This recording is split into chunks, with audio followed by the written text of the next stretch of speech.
Lucia était une femme simple qui aimait bien sa vie. Elle avait un travail normal comme assistante dans une grande entreprise, et tous les jours elle faisait son travail sérieusement. Elle gagnait 250 000 francs par mois. Ce n'était pas beaucoup, mais elle arrivait à vivre avec ça. Elle n'était pas riche, mais elle ne manquait pas non plus de l'essentiel. En plus de son travail, Lucia était une femme de prière. Tous les dimanches, elle allait à l'église. Elle priait beaucoup, et elle croyait que Dieu finirait par la bénir davantage.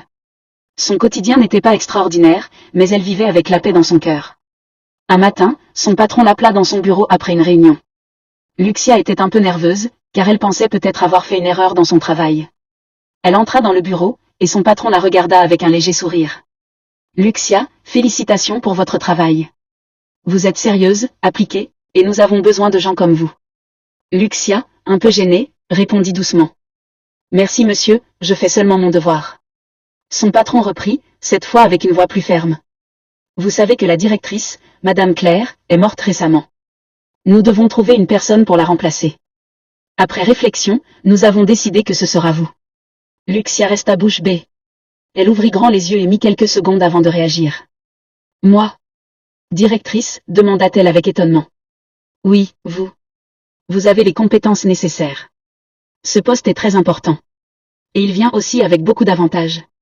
Le salaire est de 2 millions par mois. Vous aurez une maison de fonction, une voiture, et bien d'autres avantages. Bien sûr, c'est un poste avec beaucoup de responsabilités, mais vous en êtes capable. » En entendant cela, le cœur de Lucia battait fort. Passer de 250 000 francs à 2 millions, c'était énorme. En plus, elle n'aurait plus besoin de payer son logement, ses transports, ni ses charges. Sa vie allait totalement changer. Elle regarda un instant le plafond, et dans son cœur elle fit une prière silencieuse. « Merci Seigneur, toi seul pouvais faire ça. » Puis elle dit à son patron, la voix tremblante. « Merci beaucoup monsieur. J'accepte. Je ferai de mon mieux. » Le patron lui sourit et répondit. « Très bien. Demain, tout sera prêt pour vous. Une voiture viendra vous chercher, et vous serez installé dans votre nouvelle maison. » Lucia sortit du bureau, le cœur rempli de joie. Elle n'arrivait pas à croire ce qui venait de lui arriver. Elle appela vite sa meilleure amie pour lui annoncer la nouvelle. « Tu ne vas pas croire. Je suis nommée directrice. » Le soir, en rentrant chez elle, Lucia se mit à genoux dans son salon. Elle leva les mains vers le ciel et dit. « Seigneur, je merci, tu mérites toutes mes adorations. Moi qui étais assistante, aujourd'hui tu m'élèves. Merci Seigneur. » Lucia ne pensait qu'à sa bénédiction et à sa nouvelle vie. Elle souriait, pleine de joie et d'espoir, sans se douter que cette nomination allait ouvrir une porte qu'elle n'avait jamais imaginée. Le jour où Lucia arriva dans sa nouvelle maison, elle n'en croyait pas ses yeux. La voiture de fonction l'avait déposée devant une grande villa moderne, entourée de murs blancs et d'un beau portail automatique. Lorsqu'elle entra, son souffle se coupa. Tout était grand, lumineux et bien décoré. Le salon avait des meubles luxueux, la cuisine était équipée des derniers appareils, et dans la cour, il y avait une grande piscine bleue qui brillait sous le soleil. Plus loin, une deuxième petite piscine se trouvait près d'un jardin fleuri. Lucia marchait de pièce en pièce comme une enfant émerveillée. Elle s'assit dans le grand canapé en cuir, toucha les rideaux, ouvrit les placards. Tout était parfait. Quand elle sortit pour voir la voiture qu'on lui avait donnée, son cœur se remplit encore plus de joie. C'était une belle voiture, moderne, luxueuse, exactement le genre de voiture qu'elle avait toujours rêvé de conduire. Alors, les larmes lui montèrent aux yeux. Elle leva les mains et dit d'une voix tremblante. « Seigneur, merci parce que c'est exactement ce que je voulais. Tu as changé ma vie. » Le dimanche qui suivit, Lucia se rendit à l'église. Dès qu'elle arriva, les gens la saluèrent chaleureusement. Quand le moment des témoignages arriva, elle demanda la parole. Debout devant toute l'assemblée, bien habillée et souriante, elle raconta ce qui lui était arrivé. « Frères et sœurs, je veux témoigner de la grandeur de Dieu. J'étais simple assistante, mais le Seigneur m'a élevée directrice. Aujourd'hui, j'ai une maison que je n'imaginais même pas, une voiture de rêve, et un salaire que je n'espérais pas. Dieu est fidèle, et je rends toute la gloire à son nom. » La foule éclata en acclamations. Les fidèles applaudissaient, certains criaient « Amen », d'autres levaient les mains pour louer Dieu. Le pasteur lui-même souriait, heureux d'entendre ce témoignage qui donnait du courage à toute l'assemblée. La semaine suivante, Lucia se rendit à son nouveau bureau. Dès qu'elle entra dans l'entreprise, tout le monde la félicita. Les collègues venaient lui serrer la main, certains lui disaient « Bravo directrice », d'autres « Nous savions que vous seriez choisie ». Lucia se sentait respectée, honorée, et elle décida de travailler dur pour être à la hauteur de son nouveau poste.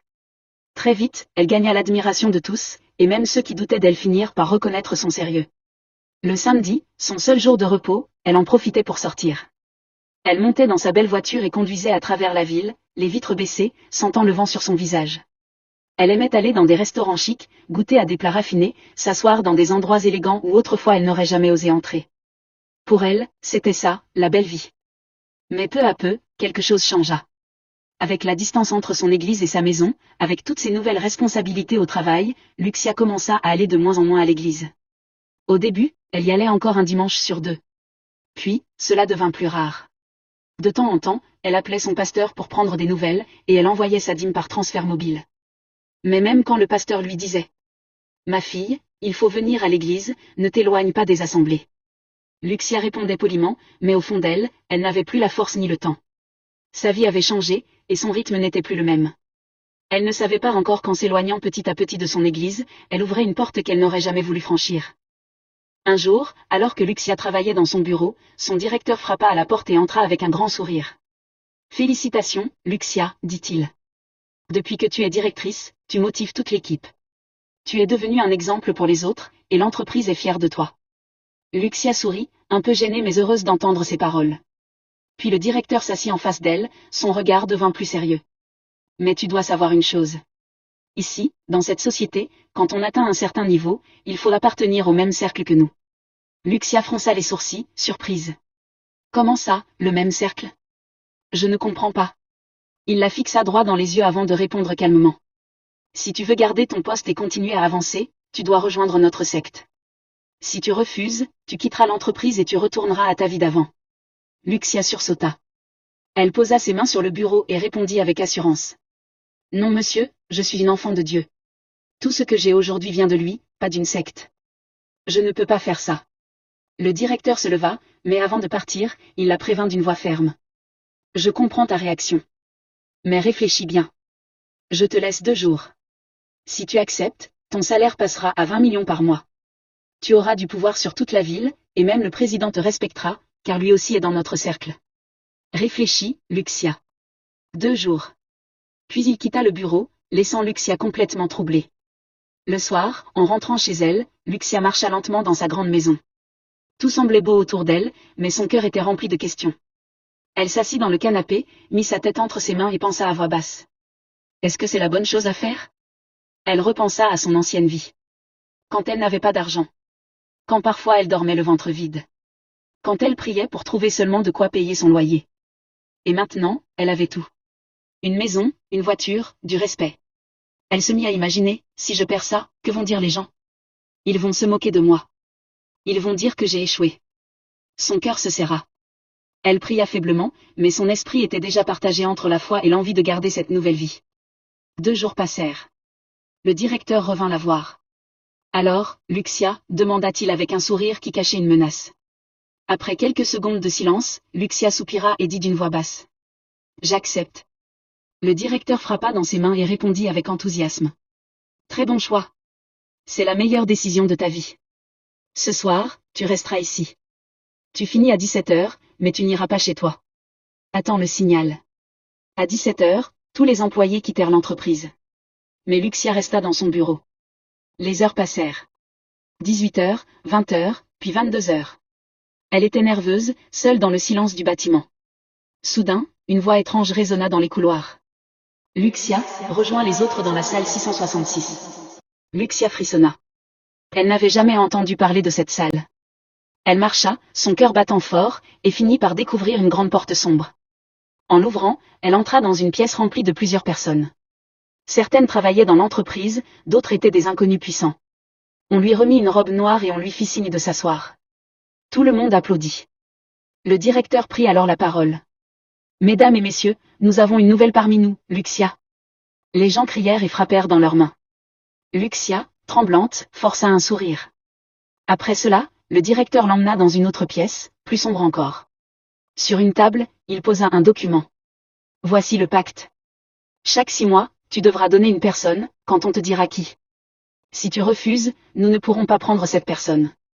Mais en punition, 2 autres de ton entourage mourront. » Lucia sentit son cœur s'arrêter. « Et si je signe, qui sera la première personne ?» demanda-t-elle d'une voix brisée. Le directeur répondit froidement. « Ton cousin. Celui que tu aides de temps en temps. Lucia baissa la tête.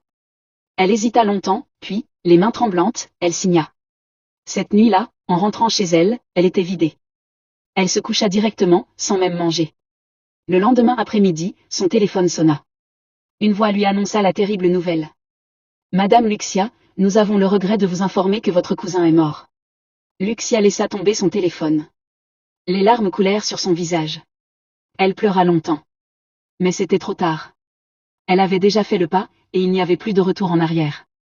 Un jour, Lucia reçut une invitation officielle. On lui demanda de venir donner son point de vue sur certaines lois importantes du pays. Au début, elle n'y croyait pas. Mais le jour venu, elle fut conduite dans une grande salle d'État. Lorsqu'elle entra, son cœur battit fort. Devant elle se trouvait le président du pays, les ministres, les députés, les généraux, et tous les grands hommes de la nation. Des caméras filmaient chaque mouvement. C'était un moment solennel. Quand on lui donna la parole, Lucia prit une profonde respiration. Avec confiance, elle parla, donna son avis, expliqua sa vision pour améliorer certaines choses. Sa voix résonnait dans la salle, claire et posée. À la fin, toute la salle se leva et applaudit. Même le président hocha la tête avec respect. Les journalistes présents filmèrent la scène et, le soir même, les télévisions du pays diffusèrent les images. Regardez, disait un présentateur. Elle était assistante, aujourd'hui elle conseille même le président. Le pays entier commença à la respecter. Son nom devint célèbre. Les artistes composèrent des chansons à sa gloire. Les gens parlaient d'elle dans les rues. Pendant ce temps, les anciens membres de son église essayaient de la contacter. Ils l'appelaient, mais Lucia ne répondait presque jamais. Quand parfois elle décrochait, elle disait simplement « Je n'ai pas le temps. Je suis trop occupée ». Lucia n'était plus la femme humble d'autrefois. Elle avait goûté au pouvoir et au respect, et elle s'y était habituée. Sa vie changea encore plus. Elle ne roulait plus dans des voitures ordinaires. Désormais, elle disait « Si une voiture ne coûte pas au moins 400 millions, je ne monte pas dedans ». Et c'était vrai. Ces voitures étaient des bijoux de luxe, des modèles rares que peu de gens pouvaient s'offrir. Elle ne voyageait plus en avion commercial. Chaque fois qu'elle quittait le pays, c'était en jet privé. Ses vacances n'étaient que dans des villes de rêve, Dubaï, Paris, New York, les îles les plus belles du monde. On lui offrait les suites présidentielles, les restaurants les plus chers. Partout où elle allait, les gens s'inclinaient devant elle. L'entreprise, de son côté, la chérissait. Elle avait de longues vacances payées, des cadeaux sans limite, et une liberté totale. Mais chaque 6 mois, Lucia savait qu'elle devait retourner à la salle cachée de l'entreprise, la fameuse salle 666. Là, on lui présentait un nouveau sacrifice. Au début, elle tremblait, son cœur battait de peur. Mais au fil du temps, cela ne la touchait plus. Elle signait les papiers, donnait le nom que le cercle exigeait, et repartait comme si de rien n'était. Lucia n'avait plus de remords. Elle s'était habituée au pacte. Elle aimait trop sa vie de luxe, son pouvoir et son respect. Elle pensait. C'est le prix à payer, mais ça vaut la peine. Et chaque jour, elle s'enfonçait un peu plus dans cette nouvelle vie qui semblait parfaite aux yeux du monde, mais qui avait un prix qu'elle seule connaissait. Un matin, Lucia reçut un appel inattendu. C'était son ancien pasteur. Sa voix tremblait légèrement, mais elle était pleine de sérieux. « Lucia. Dieu m'a montré ce que tu fais, dit-il. Tu dois te repentir. Les âmes des personnes que tu as sacrifiées se révoltent. Elles veulent te punir. Il y en a trop maintenant. Tu dois encore revenir à Dieu avant qu'il ne soit trop tard. » Lucia sentit ses doigts se crisper sur le téléphone. Elle haussa les yeux au ciel et répondit, énervée. « Vous êtes fou. Ne m'appelez plus jamais. » Elle raccrocha, croyant que tout était terminé. Mais à partir de ce jour, quelque chose changea dans sa vie. La nuit, Lucia commença à remarquer des choses étranges. Elle avait l'impression d'être suivie lorsqu'elle quittait sa maison. Parfois, elle voyait des ombres passer rapidement derrière les rideaux. Son sommeil devint difficile. Elle se réveillait en sursaut, le cœur battant, et n'arrivait plus à trouver la paix. Même ses rêves étaient troublés par des images sombres. La semaine suivante, elle décida de parler au directeur. Elle entra dans son bureau et dit, la voix tremblante. « Monsieur, je ressens des choses étranges. J'ai l'impression d'être suivie. La nuit, je vois des ombres. Je ne dors plus bien. » Le directeur l'écouta calmement, un sourire froid aux lèvres, et répondit. « C'est normal, Lucia. Tu vis avec le pacte maintenant. Tu dois apprendre à vivre avec ça. » Lucia sortit de son bureau, un peu rassurée par les paroles du directeur, mais un frisson de peur restait dans son dos. Elle savait que ce n'était pas une simple peur ordinaire. 6 mois plus tard, comme d'habitude, elle retourna dans la salle 666 pour signer son nouveau sacrifice. Mais cette fois, le directeur lui annonça quelque chose qui la fit trembler. Lucia, la prochaine personne que tu dois donner, c'est ta mère. Lucia resta figée. Sa mère vivait au village, loin de tout cela. Elle secoua la tête et répondit. Non. Je ne peux pas. Le lendemain, son téléphone sonna. Une voix froide et lointaine lui annonça la terrible nouvelle. Lucia, nous avons un rapport, une de tes amies et sa sœur sont mortes dans leur maison, à cause d'un incendie. Lucia sentit ses jambes fléchir. Les larmes coulèrent sur son visage. Elle pleura longtemps, incapable de croire ce qu'elle venait d'apprendre. Elle resta assise, seule, la tête dans les mains, le cœur lourd et brisé. Pourtant, malgré la douleur, après quelques heures, elle se releva. Elle essuya ses larmes, respira profondément et reprit son rythme habituel. La vie continuait, et elle devait continuer à jouer le rôle qu'elle avait choisi. La peur était là, mais elle s'y était habituée, pour l'instant. Un matin, Lucia fut convoquée par le directeur dans son bureau. L'air était lourd, et la lumière tombait à travers les grandes baies vitrées, projetant des ombres sur les murs. Son cœur battait plus vite qu'à l'habitude, comme s'il pressentait une mauvaise nouvelle. Lucia, commença le directeur, sa voix grave et mesurée. Dans la secte, certains membres ne veulent pas que tu sois la plus influente. Ils cherchent à t'écarter, à prendre ton pouvoir. Lucia sentit un frisson parcourir son dos. La pièce, si familière, semblait soudain plus froide, plus menaçante. Comment puis-je me protéger, demanda-t-elle, la voix tremblante. Le directeur s'avança, posa une main sur le bureau, et ses yeux brillaient d'une lueur inquiétante.